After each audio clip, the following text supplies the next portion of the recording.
Hello viewers, আসসালামু আলাইকুম। দেখে কি মনে করছেন চমচম মিষ্টি? আসলে না, এটি একটি চমৎকার পিঠা রেসিপি, চমচম পিঠা রেসিপি। খুবই সুস্বাদু এবং মজার একটি পিঠা, যে কেউ বানিয়ে নিতে পারবেন। একেবারেই সহজ একটি রেসিপি শেয়ার করেছি, আর একেবারেই অল্প উপকরণ দিয়ে। আশা করছি আমার আজকের রেসিপিটি আপনাদের ভালো লাগবে। অবশ্যই পুরো ভিডিওটি দেখে নেবেন। খুবই মজার একটি পিঠার রেসিপি। একবার বাসায় বানিয়ে দেখুন, ছোট থেকে বড় সবাই পছন্দ করবে। একেবারেই নরম তুলতুলে একটি পিঠা রেসিপি এটি। আমি খুব সহজভাবে দেখানোর চেষ্টা করেছি। অবশ্যই পুরো ভিডিওটি দেখে নেবেন, তাহলে আপনিও চটজলদি এই পিঠা রেসিপিটি তৈরি করে নিতে পারবেন। শুধুমাত্র সুজি আর গাজর দিয়ে আজকে আমি একটি চমৎকার পিঠা রেসিপি দেখাতে চলেছি। চলুন তাহলে প্রথমত আমি একটি প্যানের মধ্যে একটু ঘি নিয়ে নিলাম। এরপর ঘির ভিতরে আমি কিছুটা গাজর কুচি দিয়ে ভেজে নিচ্ছি গাজরটা ঘির সাথে। তো বেশ কিছুক্ষণ একটু ভেজে নিলাম। ভেজে নেওয়ার পর এখানে আমি কিছুটা চিনি অ্যাড করে দিচ্ছি। আমি এখানে প্রায় 4 টেবিল চামচ চিনি নিয়েছিলাম, সেখান থেকেও আমি কিছুটা রেখে দিয়েছি। তো মিষ্টিটা আপনাদের পছন্দ মতো অ্যাড করে দিবেন।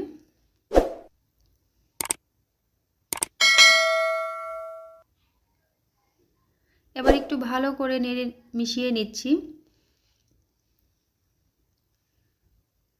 3টি এলাচ দিয়ে দিলাম, একটু মুখটা ফাটিয়ে দিয়েছি, আর সামান্য পরিমাণ একটু লবণ দিয়ে দিলাম। এবারে একটু ভালো করে নেড়ে চেড়ে দুধ দিয়ে দেব, চাইলে আপনি পানি দিয়েও করে নিতে পারেন। এবারে আমি হাফ কাপ দুধ দিয়ে এই গাজরটা খুব ভালো করে সেদ্ধ করে নেব।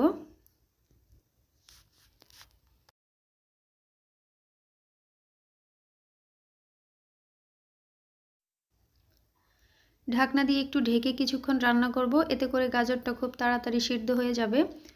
তো আমি বেশ কিছুক্ষণ রান্না করার পর এভাবে দুধটা শুকিয়ে গিয়েছে দেখুন, আর গাজরটাও অনেকটাই সিদ্ধ হয়ে গিয়েছে।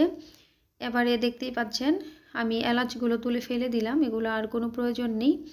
এবার গাজরের এই হালুয়াটা একেবারে রেডি হয়ে গিয়েছে, আমি এটা নামিয়ে নিচ্ছি। আরেকটি হাঁড়িতে আমি হাফ কাপ পানি দিয়ে দিলাম। আমি 4 কাপ মেপে পানিটা দিয়েছি, পরিমাণ মতো একটু লবণ দিয়ে দিলাম। এবার যখন পানিটা বলক উঠে আসবে তখন আমি এখানে সুজি দিয়ে দিচ্ছি। চাইলে সুজিটা কিছুটা ভেজে নিতে পারেন, আবার না ভাজলেও হবে। এবার আমি একটা সফট ডো তৈরি করে নিচ্ছি। ডোটা যদি কিছুটা পাতলা মনে হয় তাহলে কিছুটা আটা কিংবা চালের গুঁড়া অ্যাড করে দিতে পারেন। আমি একটু চালের গুঁড়া অ্যাড করে ডোটা খুব ভালো করে স্মুথভাবে তৈরি করে নিলাম। এবার ডোটা নামিয়ে ঠান্ডা করে হাতে একটু তেল মাখিয়ে আমি এখান থেকে অল্প অল্প করে একটু লেচি কেটে এভাবে ছোট ছোট রুটির মতো করে নিচ্ছি। এরপর এখানে আমি যে গাজরের হালুয়াটা বানিয়েছিলাম ওইটা পুর হিসাবে এর ভিতরে দিয়ে এইটা এভাবে করে আমি ফোল্ড করে নিচ্ছি।